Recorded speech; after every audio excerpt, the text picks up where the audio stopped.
નમસ્કાર વિદ્યાર્થી મિત્રો, સ્વાગત છે તમારું યુટ્યુબ ચેનલની અંદર। ધોરણ 9ની અંદર ગુજરાતી વિષયમાં કાવ્ય 11માં આવે છે મરજીવિયા। એ કાવ્યનો પ્રકાર છે સોનેટ અને એ કાવ્યના કવિ છે પૂજાલાલ। આ કાવ્યને લગતા જે કંઈ નાના મોટા પ્રશ્નોના જવાબ છે સ્વાધ્યાયપોથીના, એ દરેક પ્રશ્નના જવાબ અહીંયા આપણે વિડીયોની અંદર ચર્ચા કરશું। તો વિડીયો અંત સુધી જોજો। વિડીયો ગમે તો લાઇક કરજો અને તમારા મિત્રો પણ વિડીયો શેર કરજો। ઘણા બધા આવા વિડીયોઝ મુકાઈ ગયા છે, એ જોવા હોય તો વિડીયો સેક્શનમાં જોવા મળશે। એની બાજુમાં પ્લેલિસ્ટ છે, ઉપર પ્લેલિસ્ટમાં જશો ને નીચે તમને સ્ટાન્ડર્ડ 9નું સ્વાધ્યાયપોથીનું પ્લેલિસ્ટ જોવા મળશે, જેમાં ઘણા બધા બીજા આવા વિડીયોઝ છે અલગ અલગ પાર્ટના, બરાબર, અને જુદા જુદા વિષયના પણ છે। અને આવા જ ધોરણ 9ના સામાજિક વિજ્ઞાન, વિજ્ઞાન, સંસ્કૃત, હિન્દી એવા અલગ અલગ પ્લેલિસ્ટ પણ છે, જેમાં સ્વાધ્યાયને લગતા મોસ્ટ ટાઈમ પ્રશ્ન જવાબ, હેતુલક્ષી, વ્યાકરણ એવા અલગ અલગ પ્રશ્ન જવાબ છે આવનારી પરીક્ષામાં ઉપયોગી થાય એવા મુકાઈ ગયા છે વિડીયોઝ। તો ન જોયા હોય તો એ વિડીયો પણ તમે જોઈ લેજો, આવનારી પરીક્ષા માટે પણ એ ઉપયોગી થશે, બરાબર ને। તો અહીંયા આપણે પ્રકરણ 11 જે છે કાવ્ય 11મું મરજીવિયા, એમના પ્રશ્ન જવાબની ચર્ચા કરશું। તો વિડીયો શરૂઆત કરીએ। પહેલો પ્રશ્ન છે, નીચેના પ્રશ્નોના સવિસ્તાર ઉત્તર લખવાના છે। મોટા પ્રશ્ન જવાબ પહેલા જોઈ લઈએ। પહેલું છે, મરજીવિયા કાવ્યમાં વ્યક્ત થતો જીવન માટેનો દ્રષ્ટિકોણ તમારા શબ્દોમાં ચર્ચો। તેનો જવાબ લખી શકીએ કે સમુદ્રમાં છેક તળિયા સુધી ડૂબકી મારીને મોતીને લાવનારાઓને મરજીવિયા કહે છે।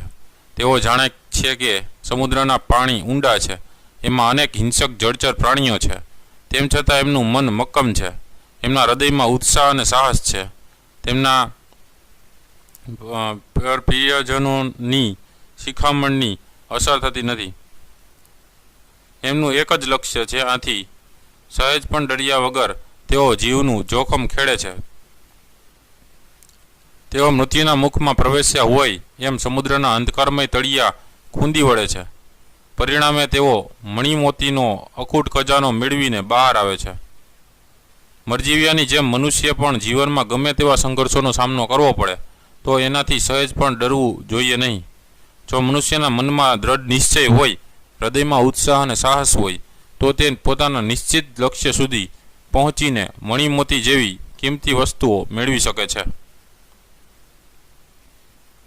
બીજો પ્રશ્ન છે, મરજીવિયાની સફળતા પાછળનું રહસ્ય તમારા શબ્દોમાં જણાવો। તેનો જવાબ લખી શકીએ કે મરજીવિયાની સમુદ્રના તળિયેથી મણિમોતીનો ખજાનો મેળવવામાં સફળ થાય છે, કારણ કે એ દ્રઢ નિશ્ચયી છે, એમના હૃદયમાં ઉત્સાહ અને આંખોમાં તેજ છે, એમના અંગે અંગમાં અથાગ બળ છે, તેઓ પ્રિયજનોના આંસુ કે શિખામણથી સહેજ પણ વિચલિત થતા નથી, એમને સમુદ્રની વિકરાળ અફાટ ગર્જનાનો પણ ડર લાગતો નથી, તેઓ સાહસી છે, એટલે જ જીવનું જોખમ ખેડવા તૈયાર થાય છે અને મૃત્યુના મુખ સુધી પહોંચવાનું બીડું ઝડપે છે। આ સાહસિક મરજીવિયા સમુદ્રના તળિયા ખૂંદી વળે છે અને મણિમોતીનો અમૂલ્ય ખજાનો લઈને બહાર આવે છે। મરજીવિયાની સફળતા પાછળનું રહસ્ય એમનામાં રહેલા ઉમદા ગુણો છે।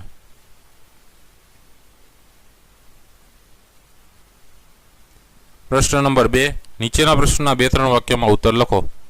પહેલો પ્રશ્ન, મરજીવિયાને પ્રિયજનોએ કઈ શિખામણ દીધી? એમનો જવાબ આવશે, મરજીવિયાને પ્રિયજનોએ શિખામણ દીધી કે તમે તમારું જીવન આમ નાહકનું શા માટે વેડફી નાખો છો? તમને સમુદ્રમાં ઝંપલાવવાની આ વિનાશકારી આંધળી બલા ક્યાંથી વળગી?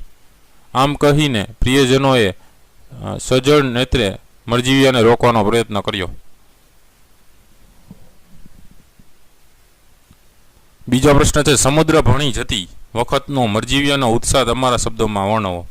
તેમનો જવાબ આવશે કે સમુદ્ર ભણી જવા માટે મરજીવિયાએ કમર કસી, તેઓ દ્રઢ નિશ્ચયી હતા, આથી એમણે ઉત્સાહથી ડગલા ભરતા સમુદ્ર તરફ પ્રયાણ કર્યું। એ વખતે એમની આંખોમાં તેજ હતું અને અંગે અંગમાં અથાગ બળ હતું। પ્રશ્ન નંબર 3, નીચેના પ્રશ્નના એક વાક્યમાં ઉત્તર લખો, જેમાં પહેલો પ્રશ્ન, મરજીવિયા કાવ્યના કવિનું નામ જણાવો। તેમનો જવાબ આવશે, મરજીવિયા કાવ્યના કવિનું નામ પૂજાલાલ છે।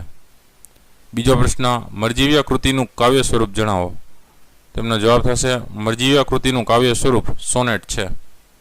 ત્રીજો પ્રશ્ન, સોનેટ કેટલી પંક્તિનું છંદમાં લખાતું કાવ્ય સ્વરૂપ છે? તેમનો જવાબ આવશે, સોનેટ 14 પંક્તિનું છંદમાં લખાતું કાવ્ય સ્વરૂપ છે। ચોથો પ્રશ્ન, મરજીવિયાને સમુદ્ર તરફ જતા જોઈને પ્રિયજનો કેવી રીતે આડા ફર્યા? એમનો જવાબ આવશે, મરજીવિયાને સમુદ્ર તરફ જતા જોઈને પ્રિયજનો નેત્રે આડા ફર્યા। પાંચમો પ્રશ્ન, મરજીવિયા દરિયામાંથી શું શોધી લાવ્યા?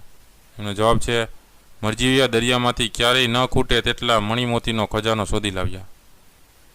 છઠ્ઠો પ્રશ્ન, મરજીવિયા કઈ રીતે સમુદ્ર ભણી ઉપડ્યા?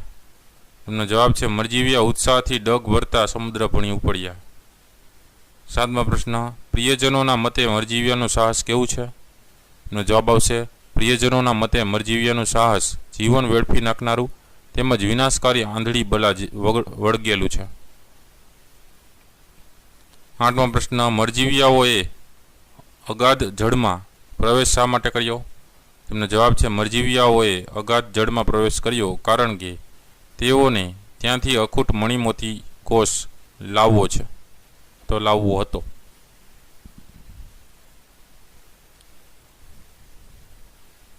વ્યાકરણલક્ષી પ્રશ્નોના જવાબો જોઈએ, જેમાં પહેલો પ્રશ્ન છે નીચે આપેલા શબ્દોની જોડણી સુધારીને લખો. તો જોડણી જોતા જઈએ. સમુદ્રનું થશે સમુદ્ર, એમાં હું રસવાવાળું. વિનાશકરનું થશે વિનાશકર, એમાં સસરણાઈ વાળો. ઉત્સાહનું થાય ઉત્સાહ, તો અડધો ને સસલાનો ઉત્સાહ. સાહસિકમાં સા છે સસલાનો ને સી છે એ રસવાવાળું સાહસિક. ગિરિમાળમાં બે ગી ને રી બે રસવ ગિરિમાળ. પ્રદીપમાં પ્ર કરવાનો, પ્રદી છે દીર્ઘ, પ્રદીપ્ત પ અડધો ને ત પ્રદીપ્ત. પ્રશ્ન બીજો છે નીચે આપેલા શબ્દોના ધ્વનિ છૂટા પાડો. તો ધ્વનિ જોતા જઈએ કઈ રીતે છૂટા પાડીએ. સમુદ્રની અંદર જોઈએ પેલું સ ખોડો વત્તા અ વત્તા મ ખોડો વત્તા ઉ વત્તા દ ખોડો વત્તા ર ખોડો વત્તા અ. બીજું છે પ્રદીપ્ત, તો પ ખોડો વત્તા ર ખોડો વત્તા અ વત્તા દ ખોડો વત્તા ઈ વત્તા પ ખોડો વત્તા ત ખોડો વત્તા અ. ત્રીજું છે રત્નાકર, તો ર ખોડો વત્તા અ વત્તા ત ખોડો વત્તા ન ખોડો વત્તા આ વત્તા ક ખોડો વત્તા અ વત્તા ર ખોડો વત્તા અ. ચોથું છે પ્રવેશ, તો પ ખોડો વત્તા ર ખોડો વત્તા અ વત્તા વ ખોડો વત્તા એ વત્તા સ ખોડો વત્તા અ. ત્રીજો પ્રશ્ન, નીચેના વાક્યોમાં રેખાંકિત સંજ્ઞાના પ્રકાર જણાવો. એમાં પહેલું છે ગયા ગરજતા અફાટ વિકરાળ રત્ના કરે, તો રત્ના કરે છે શું છે જાતિવાચક સંજ્ઞા. બીજું છે અગાધ જળમાં પ્રવેશ કીધ કાળને ગહવરે, તો જળ શું છે દ્રવ્યવાચક સંજ્ઞા. ત્રીજું અટંક મરજીવિયા ડગ ભરંત ઉત્સાહના, તો ઉત્સાહ શું છે ભાવવાચક સંજ્ઞા. ચોથો પ્રશ્ન, નીચેના વાક્યોમાંથી વિશેષણ શોધીને પ્રકાર લખો. તેમાં પહેલો છે કહીંથી વળગિયા વિનાશકર આંધળી આબલા, તો આંધળી શું છે ગુણવાચક વિશેષણ. બીજું ખૂનધામ મરણના તમોમય તળો અને પામ્યા, તો તમોમય એ ગુણવાચક વિશેષણ છે. પાંચમો પ્રશ્ન, નીચેના શબ્દોના સાચા સમાનાર્થી શબ્દો લખો. તો સમાનાર્થી શબ્દો જોતા ગયા. નયનનું થશે આંખ, ક ઓપ્શન આવશે જવાબમાં. ચાહનાનું થશે પ્રેમ એટલે બ ઓપ્શન. બલાનું થશે લપ એટલે ક ઓપ્શન. આંધળીનું થશે અંધ એટલે અ ઓપ્શન. અફાટનું થશે મબલક એટલે અ ઓપ્શન. રત્નાકરનું થશે સમુદ્ર એટલે બ ઓપ્શન. મોતીનું થશે મોકીતક એટલે અ ઓપ્શન. મણીનું થશે રત્ન એટલે ક ઓપ્શન. કોષનું થશે ખજાનો એટલે અ ઓપ્શન. છઠ્ઠો પ્રશ્ન, નીચેના રૂઢિપ્રયોગોના સાચા અર્થ શોધીને લખો. તો રૂઢિપ્રયોગ જોતા જઈએ. પેલું છે કમર કસવી, એનો જવાબ બ ઓપ્શન આવશે. હિંમતથી કામ કરવા તૈયાર થવું. બીજું છે ડગ ભરવા, તેની અંદર ક ઓપ્શન જવાબમાં આવશે આરંભ કરવો. ત્રીજું છે બળ ઉભરવું, એટલે જવાબમાં આવશે હિંમત આવી, અ ઓપ્શન જવાબ આવશે. ચોથું છે આડા ભરવું, એટલે કે વિરોધ દર્શાવો, તેમાં ક ઓપ્શન જવાબમાં આવશે. પાંચમું છે આંધળી બળા વળગવી, તેમાં અવિચાર ઉપવાથી આવી પડવી, તેની અંદર બ ઓપ્શન જવાબમાં આવશે. છઠ્ઠું છે વારિયાને વરવું, એટલે સમજાવવા છતાં ન માનવું, તેના જવાબમાં ક ઓપ્શન આવશે. સાતમું છે કૂદી પડવું, એનો મતલબ થશે સાહસ કરવું, તેમાં અ ઓપ્શન જવાબમાં આવશે. સાતમો પ્રશ્ન છે શબ્દ સમૂહ માટે એક શબ્દ આપો. પહેલું સમુદ્રમાં ડૂબકી મારી મોતી લાવનાર, તેના જવાબમાં આવશે મરજીવિયા. બીજું પર્વતની લાંબી હારમાળા, તેના જવાબમાં આવશે ગિરિમાળ. ત્યારબાદ પ્રશ્ન નંબર 8, સમાસ ઓળખાવો. તો સમાસ જોતા જઈએ. મહારવ છે કર્મધાર્ય સમાસ, પ્રિયજન કર્મધાર્ય સમાસ, વિનાશકર ઉપપદ સમાસ, દ્રઢ નિશ્ચયી બહુવ્રીહી સમાસ, ગિરિમાળ તત્પુરુષ સમાસ, રત્નાકર મધ્યમપદલોપી સમાસ, મણિમોતી દ્વંદ્વ સમાસ, મણિમોતી કોષ તત્પુરુષ સમાસ. નવમો પ્રશ્ન, નીચે આપેલા તળપદા શબ્દોના શિષ્ટરૂપ આપો. તો પહેલું છે કીધ, કીધ એટલે થાય કર્યો. બીજું છે કાં, કાં એટલે થાય શા માટે. ત્રીજું છે લવ, લવ એટલે થાય સહેજ પણ. ચોથું છે તળો, તળોનું થશે તળિયું. પ્રશ્ન નંબર 10, નીચે આપેલા શબ્દોના વિરોધી શબ્દ આપો. તો વિરોધી શબ્દ જોતા જઈએ. ઉત્સાહનું નિરુત્સાહ, વિકરાલનું સુંદર, સજલનું નિર્જલ, આંધળીનું દેખતી, તમોમયનું તેજોમય, પ્રિયનું અપ્રિય. 11મો પ્રશ્ન, નીચે આપેલા શબ્દોના લિંગ ઓળખાવો. તો લિંગ ક્યાં આવે છે જોઈએ. સમુદ્ર પુલિંગ, કમર સ્ત્રીલિંગ, ઉત્સાહ પુલિંગ, શિખામણ સ્ત્રીલિંગ, જળ નપુંસકલિંગ, કાળ પુલિંગ, વિનાશ પુલિંગ, મરણ નપુંસકલિંગ, મોતી નપુંસકલિંગ, કોષ પુલિંગ. 12મો પ્રશ્ન છે, નીચેના વાક્યોના અલંકાર ઓળખાવો. તો અલંકાર કયો આવશે જોતા જઈએ.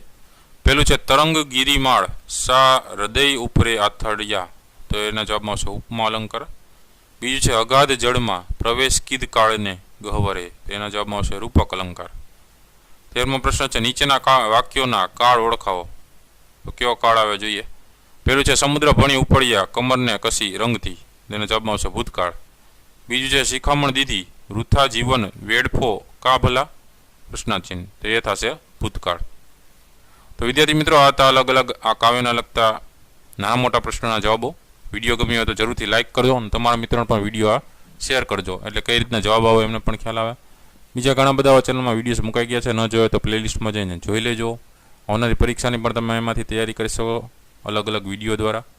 તો આવા વિડીયો જોવાથી તમને પરીક્ષા માટેનું જે મટીરિયલ છે જોવા મળશે, અને આવનારી પરીક્ષામાં આમાં ઘણા બધા પ્રશ્નો પણ પૂછાતા હોય છે. તો હવે તૈયારી કરતા રહેજો, વિડીયો જોતા રહેજો અને જ્ઞાન વધારતા રહેજો. ફરી પાછા નવા વિડીયો સાથે મળીએ. ત્યાં સુધી તમારી કાળજી રાખજો. Thank you very much and take care.